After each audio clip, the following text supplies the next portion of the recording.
You've probably heard people say condos are an affordable way to own real estate. But I'm here to tell you, don't buy a condo, at least not until you hear these 7 reasons why. And I've been a realtor for decades and a principal broker for the last 9 years, done thousands and thousands of transactions. So I know what I'm talking about. You're going to be surprised at some of the comments I make here, and the conclusion at the end of this may change your mind about buying a condo. Buying a condo might seem like a smart move.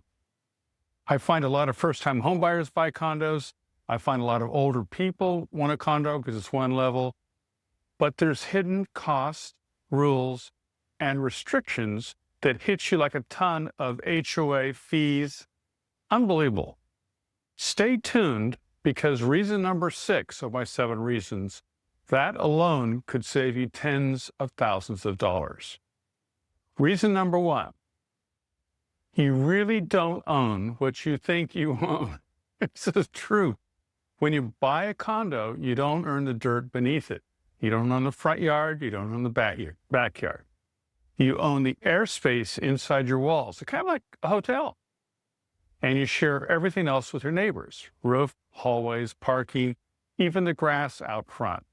If the roof leaks or the elevator breaks, guess who's paying? You, along with everyone else. You also can't put a for rent sign or a for sale sign in the yard.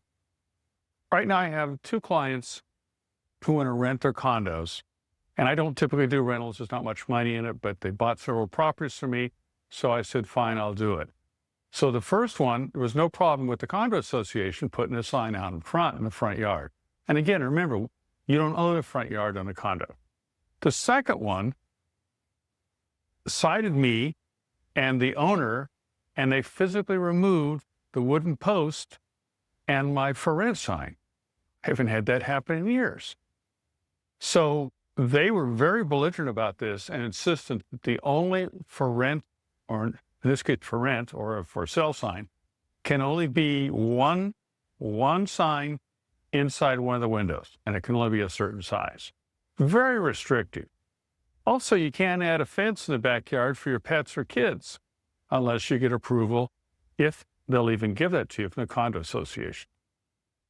Reason number 2, and this is very true, HOA fees never go down.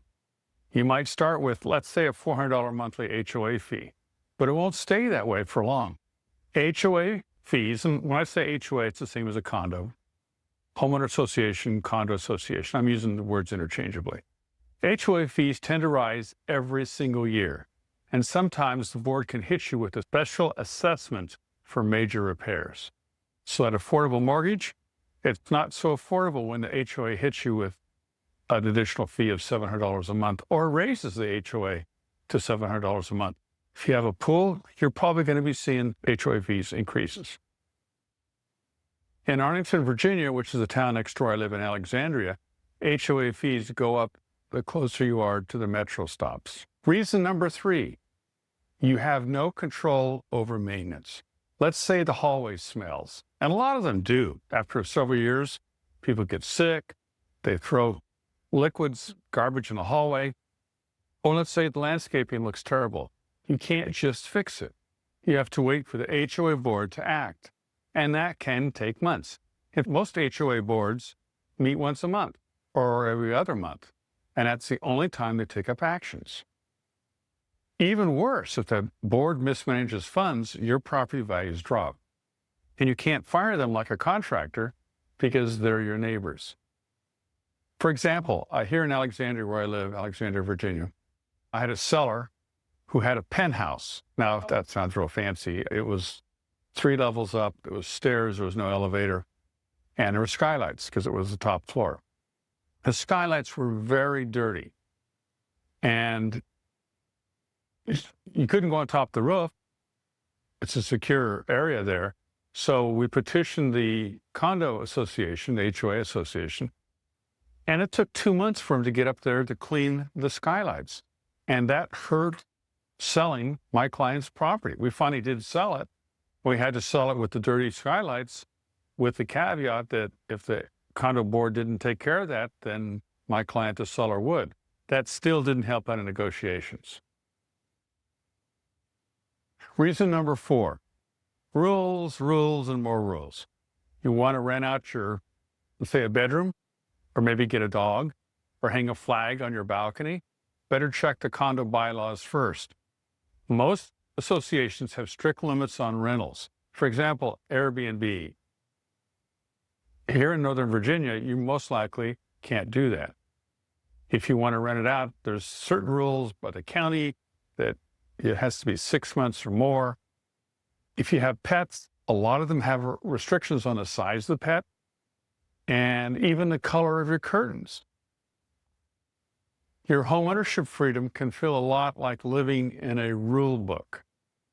Hanging an American flag may not be allowed. In fact, I had a client, he was a veteran, because I'm also a veteran, and he was an older person. His wife had passed away, and he lived in a condo because it was one level, easy, because he was having trouble walking.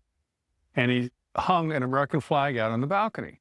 Immediately, the condo association contacted him and said they were going to fine him, a daily fine, if he didn't take the flag down. So he asked me to get involved because we're friends, and they just said that no flags of any type were allowed. And this property was in Old Town, Alexandria, which is real close to Alexandria where I live. Old Town is where a lot of the younger people live. It's very affluent, older people. So I had a client who was buying a condo in Old Town, Alexandria. Old Town is very close to Alexandria where I live, and it's an affluent area, older buildings, and she wanted to have a dog. She'd had a 14-year-old dog, and that's kind of near the end of the dog's life. And the condo association bylaws said no, she couldn't have one. We got the association bylaws before we closed, and consequently, we didn't buy that property. But I went to the association, and I said, what? I've never heard of a place, ever. And I've been a realtor for decades and decades that wouldn't allow at least one dog.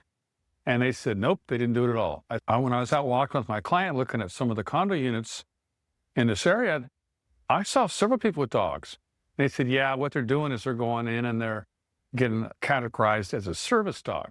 I said, that's kind of breaking the rules, because in the whole country, you have to allow a service dog. That's in the federal law. And they just have your client do that. I said, because my client's got a top secret SCI clearance, works for the Air Force, active duty. And if you do that, you have to go to a medical doctor to get a certificate or a notice. That will go in her files, and that will hurt her with her top secret SCI clearance. Unbelievable. They just wouldn't be talked out of it. So we didn't buy the place. That's another reason to make sure you look at the condo documents, or docs as they call them, before you buy. Reason number 5, and this is a really surprising thing that I think many people would be surprised at. Financing, in other words, when you buy a condo, can be tricky. Most buyers don't realize that lenders can refuse to finance condos with financial issues, like too few owner-occupants or unpaid HOA dues. Now, I've got a whole bunch of examples on this. I mean, I've done thousands of transactions. So I had a who was trying to sell their condo, and it was in Lorton, Virginia, which is real close to Quantico Marine Corps Base down Interstate 95. And a beautiful place. It was an in-unit, had previously been the model. So we get an offer, and the people who are buying it say they can't use an FHA loan, or they can't use a VA loan, because they were veterans. And I said, why? And they said, because there were too many people in this association who had not paid their HOA dues. Well, that's kind of unusual, because it's a very attractive condo village there. So I talked to the board, and what they did is last year, several people have balconies. One of the balconies, back balconies in one of the condo units collapsed, and several people were hurt, and one was killed. So the insurance for everybody just shot up through the roof. And several of the members there, the people who bought there, were having trouble paying. Also, at the same time, the insurance company, the new insurance company, because the old one wouldn't insure them anymore, said you have to make some necessary repairs for safety. So they assessed everyone $22,000. There's a lot of people there who couldn't afford the special assessment or the increase in the insurance. So over 50% of the people refused. And consequently, when lenders are looking at an area, they find problems and defaults, they're not going to loan. We couldn't find anyone in the country who would loan for this area. And I don't know what else they're going to do. Eventually, he just had to take it off the market and just live there. So if you ever try to sell, your buyer may not get approved, even if they have great credit, if the condo association has some issues with unpaid dues. And you're not even going to know that unless you ask. And I had this another property in Lorton, previously very close to the previous one I was talking about, and it's very close to 𝐶𝐿𝐽. And the association was a new association, and they just didn't get around to filling out the questionnaire. So for FHA and VA, that's not true of conventional loans, but usually if a person's buying a condo, it's usually a first-time home buyer or an older person, and they're usually going to be doing FHA or military, VA. It's a great program for veterans and active military. Usually conventional loans, which are more for single-family homes, don't have that problem. And no one in that community could sell anything. And so the board got upset, and several people said they're going to sue him. So that was another one I had to walk away from. Reason number 6, and this is the very one I highlighted when I first started this short YouTube video. Special assessments can crush you. Imagine this, the building needs a new roof, cost $400,000. The HOA divides that among all the owners, suddenly you owe like $8,000. You can't opt out of that. You can't argue, you just get the bill. Some people have lost their homes over special assessments they didn't see coming. This was very prevalent in Florida last few years. After the Surfside condo collapse and all those people were killed, the state of Florida then said everything has to be reassessed, especially the older condos. And they're hitting some of these condo owners with significant fees, and it's an assessment which cannot be ignored. And that's causing a lot of people to not be able to sell their home or lose their home. So if you're in Florida, I would really take a look at if there's any special assessments and the age of your condo. Not so prevalent around here, although in California, they've had some earthquakes out there, and that has caused some issues about the state of California coming out and saying the building was built older and it wasn't earthquake proof. So then they assessed the condo owners with a fee. So you really want to check and find out if there is one. Lenders know about this problem. Now, here's a real sad one, and it's reason number 7, the final reason. Condos are harder to sell when the market shifts. In a hot market, condos move fast.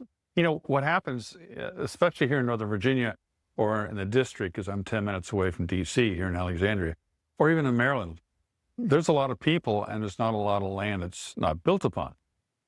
It's very expensive to build a single family home because you need land. You can take 2 or 3 old single family homes, knock them down, and put like 40 condo units in there. So it's easy to build a condo, much harder to do a single family home. So in a hot market, they're selling these condos real cheaply, but when things cool off, like right now, single family homes bounce back quicker. I have a condo, a client's actually decided to take it off the market. It was 4 years old. It was in northwest part of DC where there's a lot of business and things to do when it's a younger crowd. And it was high tech, one of the first really, truly high tech condos there. There was only a total of 9 units in there, huge units, beautiful, state of the art, everything was electronic. So they decided to get a bigger condo, and I sold them that bigger condo. Then they needed to sell the old one because they didn't want to rent. There's a lot of challenges with rentals. In fact, we'll talk some more about that in the future. If you want to see a YouTube video on the challenges of rentals, and I can talk to you about 30 years of that, just put that in the comments below. Also, if you like this video, I do 3 a week on real estate. Please subscribe to my channel. Anyway, back to this. So, beautiful place, staged immaculately, a lot of upgrades, only 4 years old, couldn't sell it. Reduced the price 3 times, and they're at the end added that they would pick up the condo dues for the next 12 months. Had a few people come by, but Condos, when the market gets tough, are really, really hard to sell. Why? Because buyers want space, privacy, and control. And with a condo, you don't control the outside. If you got a pet, that's a challenge. You can't have a yard. You don't own the yard. So in conclusion here, we've talked about the seven, you call it 7 deadly sins of condos. Should you buy a condo? Hey, if you know what you're doing, take a look at the condo docs. Make sure if you've got a dog that you can have a dog or a cat. And if you're buying it purely for convenience, and understand, what the costs are. But don't expect any real appreciation out of a condo or any real long-term value out of a condo. A single-family home or a townhome is a smarter play. And before you buy a condo, talk to a realtor who knows the ins and outs of condos. And again, if you found this helpful, please subscribe